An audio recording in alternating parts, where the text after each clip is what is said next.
ओम श्री गणेशाय नमः।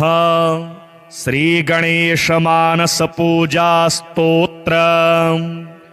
वात्सल्य भाजन मगाधिप कन्यकाया मात्सर्य शून्य हृदयेर भुवि भावनीयम्। प्रत्योह जात विनिपातन लब्धवर्ण मत्योर्जितं हृदि भजामि गणादिनाथ।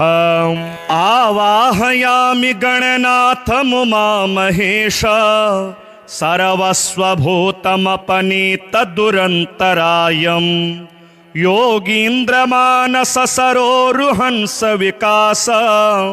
लीला विशेष चतुरं निगमान्तनिष्ठं। माणिक्यमञ्जुलमरीचि मनोज्ञ पार्श्वं सान्द्री भवन्मरकतावलि मेचकाभं। मुक्तामणिप्रकरमे दुरितान्तरालं रत्नासनं तव हृदा परिकल्पयामि। गंगादिपुण्यसरितां परिपूत तीर्थे पाद्यं तवाद्यवधिशून्य समर्पयामि। अर्घ्यं ददाम्यहमनर्घगुणाभिराम प्रत्योहवारण सुवारण वक्त्रतुभ्यं। प्रत्याहृतेरखिल पुण्यसरिद्वराभ्यास तीर्थैर्ददाम्यमलमाचमनं चतुभ्यं। सूक्तादिमन्त्रनिवहैरभिमन्त्रितैश्च पुण्योदकैस्तव शिरः स्नपयाम्यजस्रम्। आचूडमाचरणमप्यभिषिच्य तीर्थैः आलोक्यन्नमखिलमङ्गलमाननं ते। आनन्दनिर्भरमनाश्चुलुकीकृताक्षः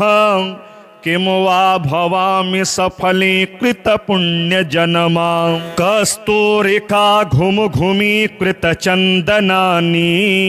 दिव्यं दुकूलयुगलं च ददामि तुभ्यम्। यज्ञोपवीतमभिमन्त्रितमर्पयामि दिव्यांश्च भूषणगणान् प्रतिपादयामि। जाते सुचम्पकसरोरुहकुन्दमल्ली बिल्वादिभिर्बहुविधैरतिरैश्च पुष्पैः त्वामर्चयन्नमरसंहितसेव्यमानम्। आराध् भजामि तु कदा कृतकृत्यभावम्। स्वामिन् ददाम्यगरुगुग्गुलचन्दनानि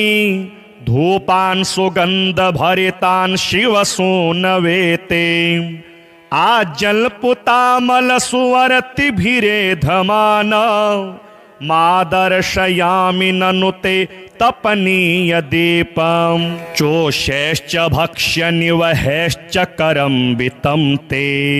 भोज्यं ददामि गणनायक दिव्यमन्त्रम्। आमोदकं च गिरिजासुतमोदकानां स्वामिन् परशतमपि प्रतिपादयामि। आनम्रनाकिगणमञ्जुलमौलिमाला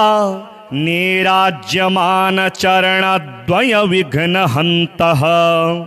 कर्पूरदीपनिवहैस्तव पादपद्मं। नीराजयामि ननु मां परिपाहि भक्तं।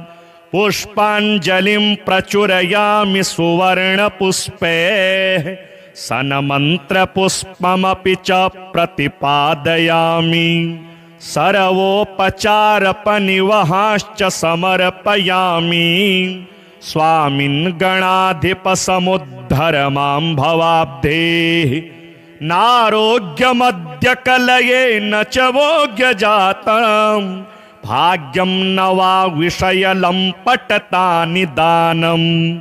वैराग्यमेव सुतरामुपलम्बयन् माम्। स्वामिन् समुद्धर भवाम्बुनिधेर्दुरन्तात्। इत्थं गणाधिपतिमानसपूजनं यः कैवल्यदं सुललितं पठतीह भक्त्या। नागामि जन्म भयमस्ति हि तस्य पुंसः कैवल्य सौधमचिरादनुवीक्ष्यते सः वात्सल्य भाजन मगाधिप कन्यकाया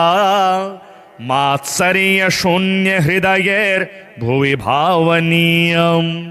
प्रत्योह जात विनिपातन लब्धवर्ण मत्योर्जितं हृदि भजामि गणादिनाथ आवाहयामि गणनाथमुमा महेश सर्वस्वभूतमपनीतदुरन्तरायम् योगीन्द्रमानस सरोरुहंस विकास लीला विशेष चतुरम निगमान्तनिष्ठं माणिक्यमञ्जुलमरीचि मनोज्ञ पार्श्वं सान्द्री भवन्मरकतावलिमेचकाभं मुक्तामणिप्रकरमे दुरितान्तरालं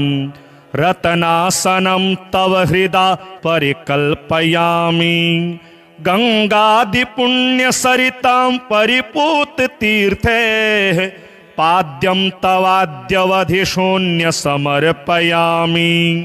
अर्घ्यं ददाम्यहमनर्घगुणाभिराम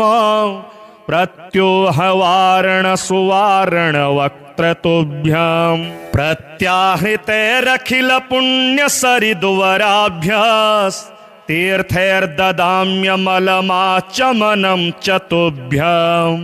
सूक्तादिमन्त्रनिवहैरभिमन्त्रितैश्च पुण्योदकैस्तव शिरः स्नपयाम्यजस्रम् आचूडमाचरणमप्यभिषिच्य तीर्थैः आलोक्यन्नमखिलमङ्गलमाननं ते आनंद निर्भर मनाश्चुलुकीकृताक्षः किं वा भवामि सफलीकृत पुण्य जनमा कस्तूरिका घुम घुमीकृत चंदनानि दिव्यं दुकूल युगलं च ददामि तुभ्यं यज्ञोपवीतमभिमन्त्रितमर्पयामि दिव्यांश्च भूषणगणान् प्रतिपादयामि जाते सुचम्पकसरोरुहकुन्दमल्ली बिल्वादिभिर्बहुविधैरतिरैश्च पुष्पैः त्वामरचयन्नमरसंहितसेव्यमानम् आराध भजामि तु कदा कृतकृत्यभावम् स्वामिन ददाम्यगरुगुग्गुलचन्दनानि धूपान् सुगन्धभरितान् शिवसूनवेते आजल्पुतामलसुवर्तिभिरेधमान मादर्शयामि ननु ते तपनीय दीपं चोषैश्च भक्ष्यनिवहैश्च करम्बितं ते भोज्यं ददामि गणनायक दिव्यमन्त्रम् आमोदकं च गिरिजासुतमोदकानां स्वामिन् परशतमपि प्रतिपादयामि आनम्रनाकि गणमञ्जुलमौलिमाला नीराज्यमान चरणद्वय विघ्नहन्तः कर्पूरदीपनिवहैस्तव पादपद्मम् नीराजयामि ननु मां परिपाहि भक्तम् पुष्पाञ्जलिं प्रचुरयामि सुवर्णपुष्पैः सन्मन्त्रपुष्पमपि च प्रतिपादयामि सर्वोपचारपनिवहाश्च समर्पयामि स्वामिन् गणाधिपसमुद्धर मां भवाब्धेः नारोग्यमद्य कलये न च भोग्यजातम् भाग्यं न वा विषयलम्पटता निदानम्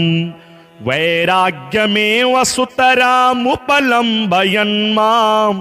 स्वामिन् समुद्धर भवाम्बुनिधेर्दुरन्तात् इत्थं गणाधिपतिमानसपूजनं यः कैवल्यदं सुललितं पठतीह भक्त्या नागामि जन्म भयमस्ति हि तस्य पुंसः कैवल्य सौधमचिरादनुवीक्ष्यते सः वात्सल्यभाजन मगाधिप कन्यकाया मात्सर्य शून्य हृदयैर्भुवि भावनीयम् प्रत्योह जात विनिपातन लब्धवर्ण मत्योर्जितं हृदि भजामि गणादिनाथ आवाहयामि गणनाथ मुमा महेश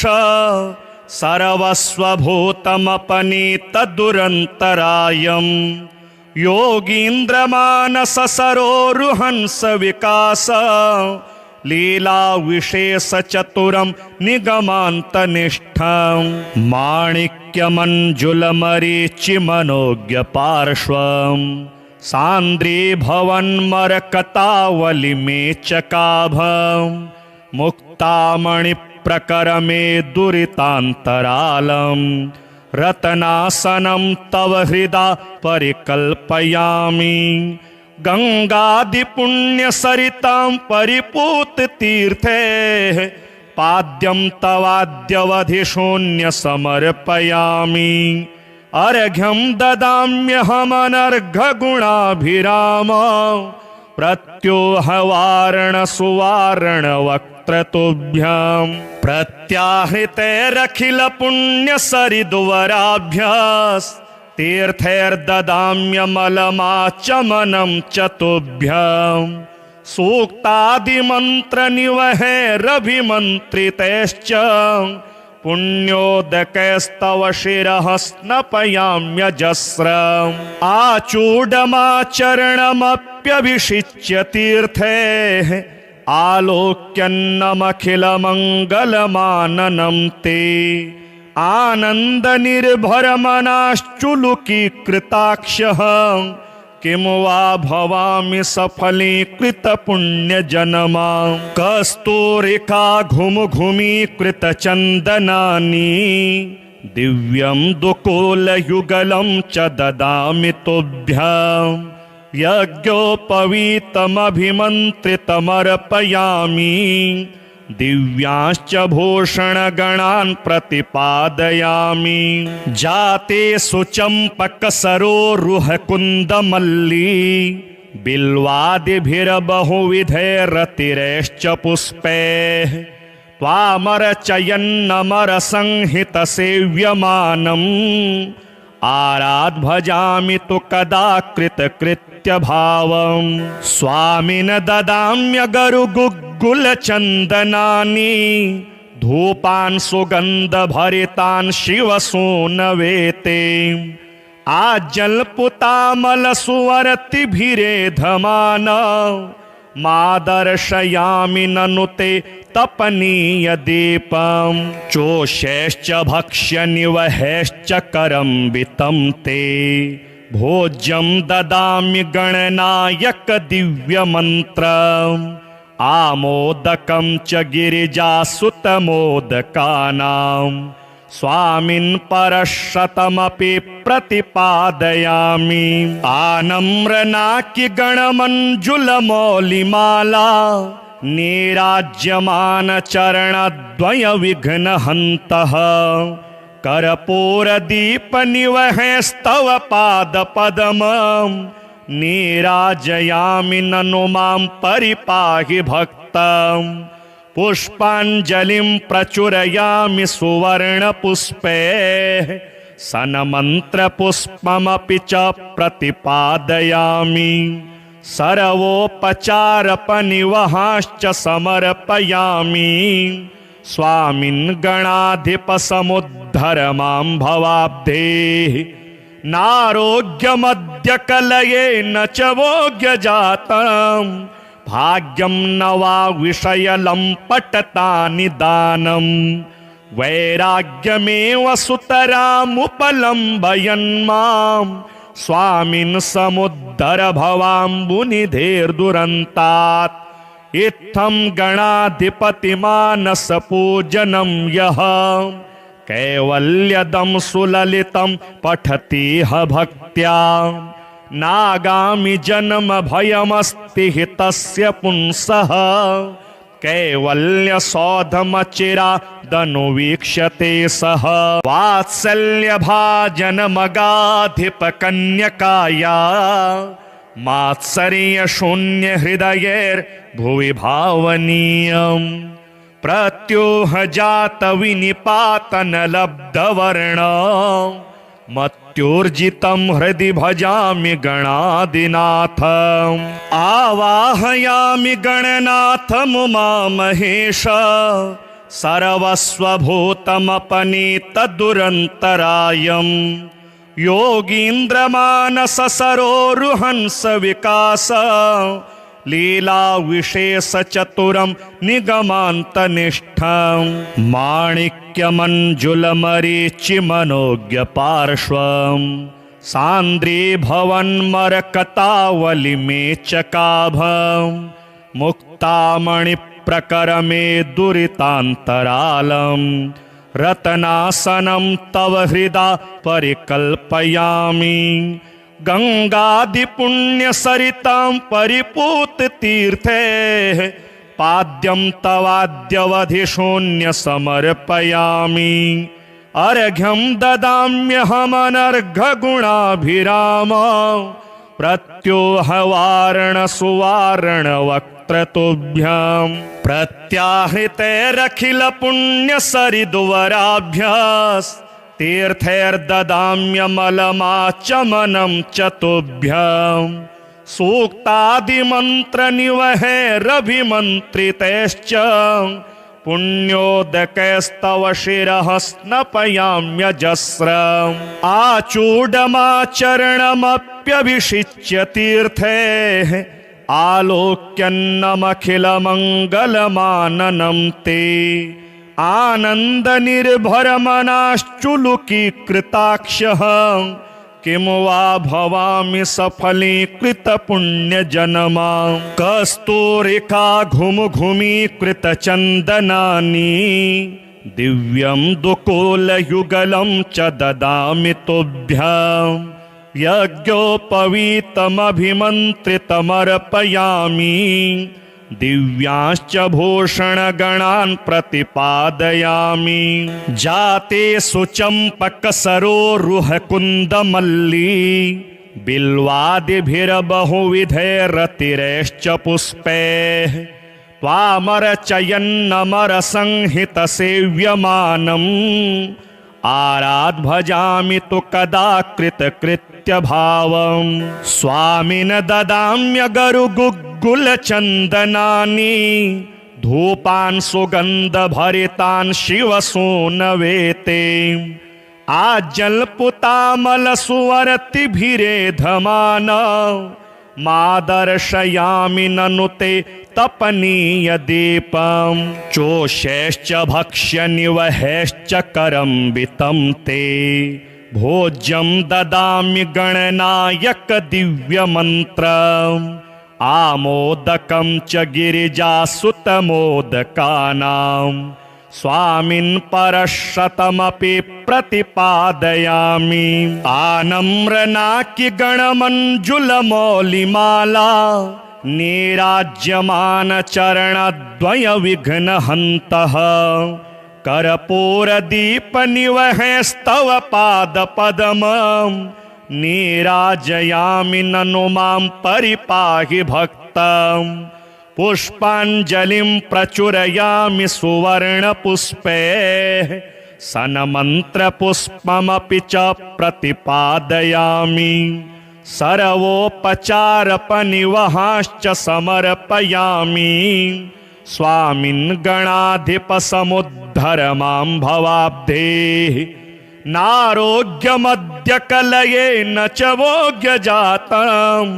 भाग्यं न वा विषयलम्पटता निदानं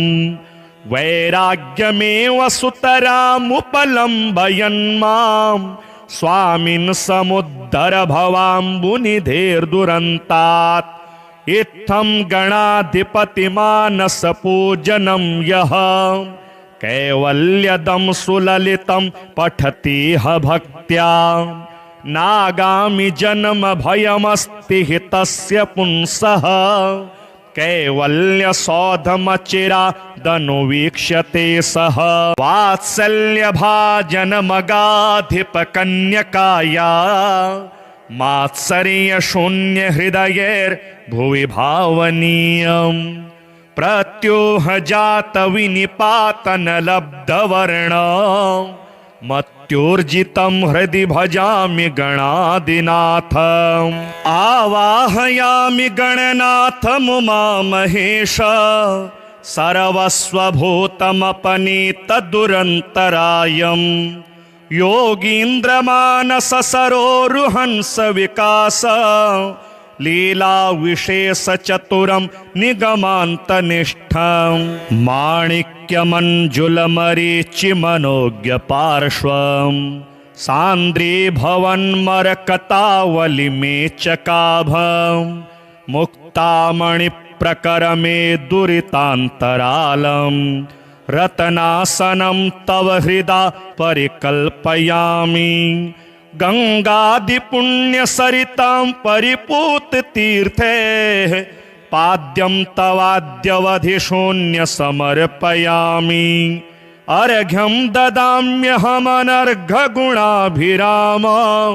प्रत्योहवारण सुवारण वक्त्रतुभ्यं प्रत्याहृतैरखिल पुण्यसरिद्वराभ्यास् तीर्थैर्ददाम्यमलमाचमनं च तुभ्यं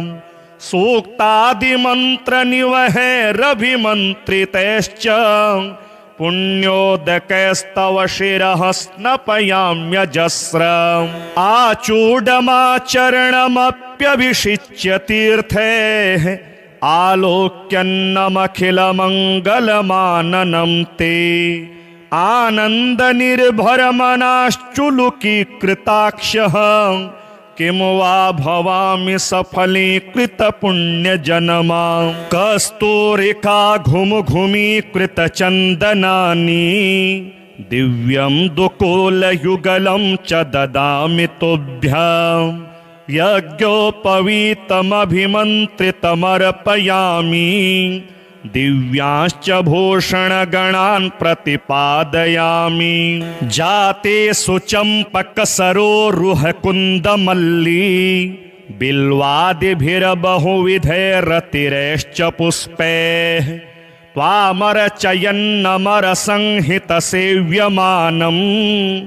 आराध् भजामि तु कदा कृतकृत्यभावम् स्वामिन ददाम्यगरुगुग्गुलचन्दनानि धूपान् सुगन्धभरितान् शिवसूनवेते आजल्पुतामलसुवर्तिभिरेधमान मादर्शयामि ननु ते तपनीय दीपं चोषैश्च भक्ष्य निवहैश्च करम्बितं ते भोज्यं ददामि गणनायक दिव्यमन्त्रम् आमोदकं च गिरिजासुतमोदकानां स्वामिन् परशतमपि प्रतिपादयामि आनम्रनाकि गणमञ्जुलमौलिमाला नीराज्यमान चरणद्वय विघ्नहन्तः कर्पूरदीपनिवहैस्तव पादपद्मं नीराजयामि ननु मां परिपाहि भक्तं पुष्पाञ्जलिं प्रचुरयामि सुवर्णपुष्पैः सन्मन्त्रपुष्पमपि च प्रतिपादयामि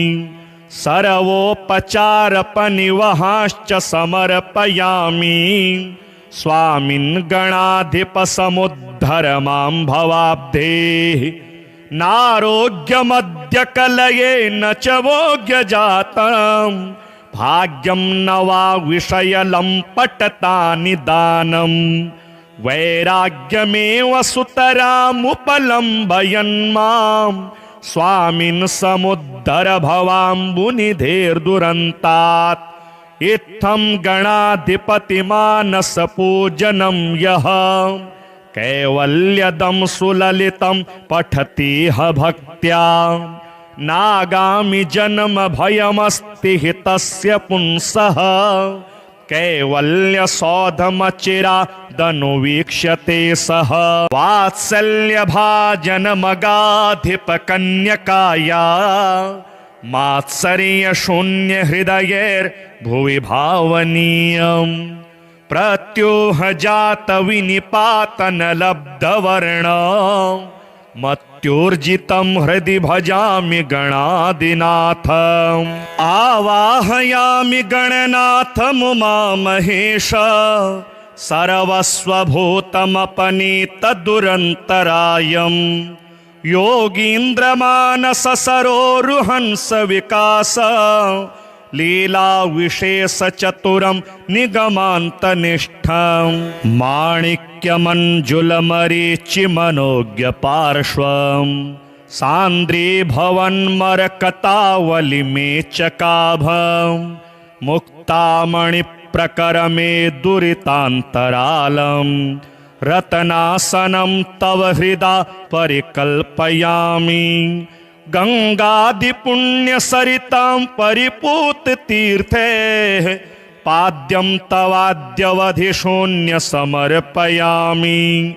अर्घ्यं ददाम्यहमनर्घगुणाभिराम प्रत्योहवारण सुवारण वक्त्रतुभ्यं प्रत्याहृतैरखिल पुण्यसरिद्वराभ्यास् तीर्थैर्ददाम्यमलमाचमनं च तुभ्यं सूक्तादिमन्त्रनिवहैरभिमन्त्रितैश्च पुण्योदकैस्तव शिरः स्नपयाम्यजस्रम् आचूडमाचरणमप्यभिषिच्य तीर्थैः आलोक्यन्नमखिलमङ्गलमाननं ते आनंद निर्भर मनाश्चुलुकीकृताक्षः किं वा भवामि सफलीकृत पुण्यजनमा कस्तूरिका घुमघुमीकृत चन्दनानि दिव्यं दुकूलयुगलं च ददामि तुभ्यं यज्ञोपवीतमभिमन्त्रितमर्पयामि दिव्यांश्च भूषणगणान् प्रतिपादयामि जाते सुचम्पकसरोरुहकुन्दमल्ली बिल्वादिभिर्बहुविधैरतिरैश्च पुष्पैः त्वामरचयन्नमरसंहितसेव्यमानम् आराध् भजामि तु कदा कृतकृत्यभावं स्वामिन् ददाम्यगरुगुग्गुलचन्दनानि धूपान् सुगन्धभरितान् शिवसूनवेते आजल्पुतामलसुवर्तिभिरेधमान मादर्शयामि ननु ते तपनीय दीपं चोषैश्च भक्ष्यनिवहैश्च करम्बितं ते भोज्यं ददामि गणनायक दिव्यमन्त्रम् आमोदकं च गिरिजासुतमोदकानां स्वामिन् परशतमपि प्रतिपादयामि आनम्रनाकि गणमञ्जुलमौलिमाला नीराज्यमान चरणद्वय विघ्नहन्तः कर्पूरदीपनिवहैस्तव पादपद्मं नीराजयामि ननु मां परिपाहि भक्तं पुष्पाञ्जलिं प्रचुरयामि सुवर्णपुष्पैः सन्मन्त्रपुष्पमपि च प्रतिपादयामि सर्वोपचारपनिवहाश्च समर्पयामि स्वामिन् गणाधिपसमुद्धर मां भवाब्धेः नारोग्यमद्य कलयेन च भोग्यजातं भाग्यं न वा विषयलं पटतानि दानं वैराग्यमेव सुतरामुपलम्बयन् मां स्वामिन् समुद्धर भवाम्बुनिधेर्दुरन्तात् इत्थं गणाधिपतिमानसपूजनं यः कैवल्यदं सुललितं पठति ह भक्त्या नागामि जन्म भयमस्ति हि तस्य पुंसः कैवल्यसौधमचिरादनुवीक्ष्यते सः वात्सल्यभाजनमगाधिपकन्यकाया मात्सर्यशून्यहृदयैर्भुवि भावनीयम् प्रत्युहजातविनिपातनलब्धवर्ण मत्योर्जितं हृदि भजामि गणादिनाथ आवाहयामि गणनाथमुमामहेश सर्वस्वभूतमपनीतदुरन्तरायम् योगीन्द्रमानससरोरुहंस विकास लीला विशेष चतुरं निगमान्तनिष्ठं माणिक्यमञ्जुलमरीचिमनोज्ञ पार्श्वं सान्द्रीभवन्मरकतावलिमेचकाभं मुक्तामणिप्रकरमे दुरितान्तरालं रतनासनं तव हृदा परिकल्पयामि गंगादिपुण्यसरितां परिपूततीर्थे पाद्यं तवाद्यवधिशून्य समर्पयामि अर्घ्यं ददाम्यहमनर्घगुणाभिराम प्रत्योहवारणसुवारणवक्त्रतुभ्यं प्रत्याहृतैरखिलपुण्यसरिद्वराभ्यास् तीर्थैर्ददाम्यमलमाचमनं च तुभ्यं सूक्तादिमन्त्रनिवहैरभिमन्त्रितैश्च पुण्योदकैस्तव शिरः स्नपयाम्यजस्रम् आचूडमाचरणमप्यभिषिच्य तीर्थैः आलोक्यन्नमखिलमङ्गलमाननं ते आनन्दनिर्भरमनाश्चुलुकीकृताक्षः किं वा भवामि सफलीकृतपुण्यजनमा कस्तूरिका घुमघुमीकृतचन्दनानि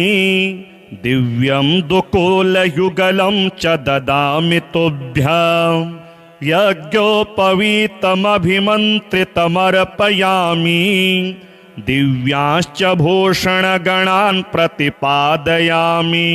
जाते सुचम्पकसरोरुहकुन्दमल्ली बिल्वादिभिर्बहुविधैरतिरैश्च पुष्पैः त्वामरचयन्नमरसंहितसेव्यमानम् आराध्भजामि तु कदा कृतकृत्यभावं स्वामिन ददाम्यगरुगुग्गुलचन्दनानि धूपान् सुगन्धभरितान् शिवसूनवेते आजल्पुतामलसुवर्तिभिरेधमान मादर्शयामि ननु ते तपनीयदीपं चोषैश्च भक्ष्यनिवहैश्च करम्बितं ते भोज्यं ददामि गणनायक दिव्यमन्त्रम् आमोदकं च गिरिजासुतमोदकानां स्वामिन् परशतमपि प्रतिपादयामि आनम्रनाकिगणमञ्जुलमौलिमाला नीराज्यमानचरणद्वयविघ्नहन्तः कर्पूरदीपनिवहैस्तव पादपद्मं नीराजयामि ननु मां परिपाहि भक्तं पुष्पाञ्जलिं प्रचुरयामि सुवर्णपुष्पैः सन्मन्त्रपुष्पमपि च प्रतिपादयामि सर्वोपचारपनिवहाश्च समर्पयामि स्वामिन् गणाधिपसमुद्धर मां भवाब्धेः नारोग्यमद्य कलयेन च भोग्यजातं भाग्यं न वा विषयलम्पटतानि दानं वैराग्यमेव सुतरामुपलम्बयन् मां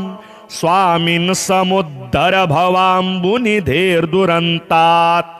इत्थं गणाधिपतिमानसपूजनं यः कैवल्यदं सुललितं पठति ह भक्त्या नागामि जन्म भयमस्ति हि तस्य पुंसः कैवल्यसौधमचिरादनुवीक्ष्यते सः वात्सल्यभाजनमगाधिपकन्यकाया मात्सर्यशून्यहृदयैर्भुवि भावनीयम् प्रत्युहजातविनिपातनलब्धवर्ण मत्योर्जितं हृदि भजामि गणादिनाथ आवाहयामि गणनाथमुमामहेश सर्वस्वभूतमपनीतदुरन्तरायम् योगीन्द्रमानससरोरुहंस विकास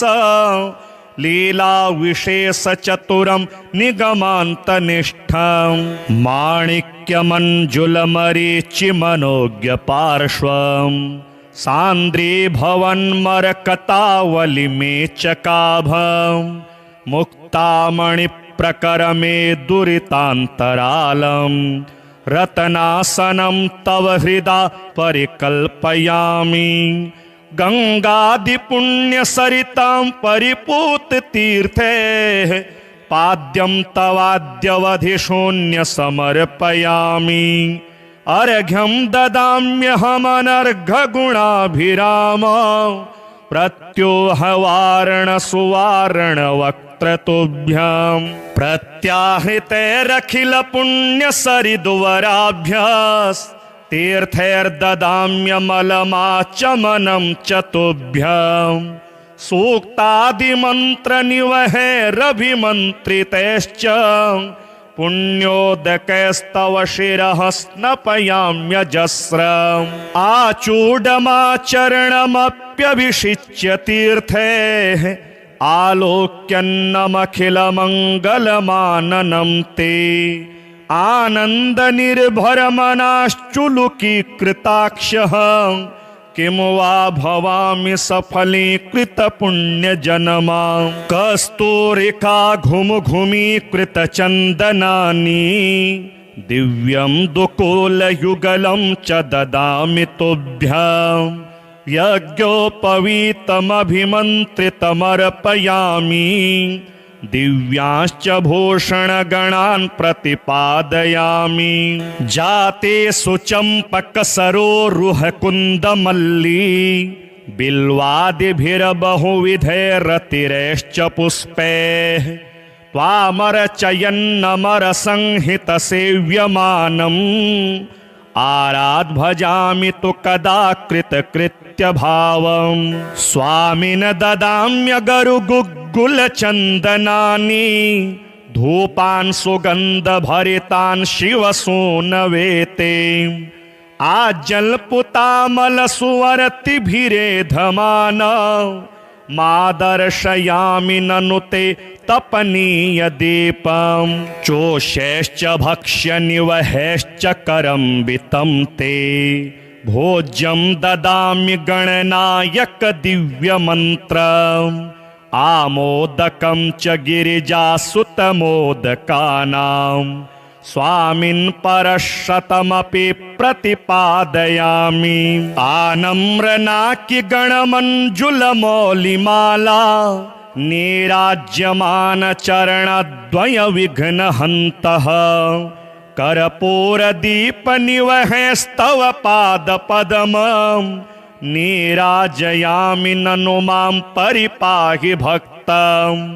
पुष्पाञ्जलिं प्रचुरयामि सुवर्णपुष्पैः सन्मन्त्रपुष्पमपि च प्रतिपादयामि सर्वोपचारपनिवहाश्च समर्पयामि स्वामिन् गणाधिपसमुद्धर मां भवाब्धेः नारोग्यमद्य कलये न च भोग्यजातम् भाग्यं न वा विषयलं पटतानि दानं वैराग्यमेव सुतरामुपलम्बयन् मां स्वामिन् समुद्धर भवाम्बुनिधेर्दुरन्तात् इत्थं गणाधिपतिमानसपूजनं यः कैवल्यदं सुललितं पठतीह भक्त्या नागामि जन्म भयमस्ति हि तस्य पुंसः कैवल्य सौधमचिरादनुवीक्ष्यते सः।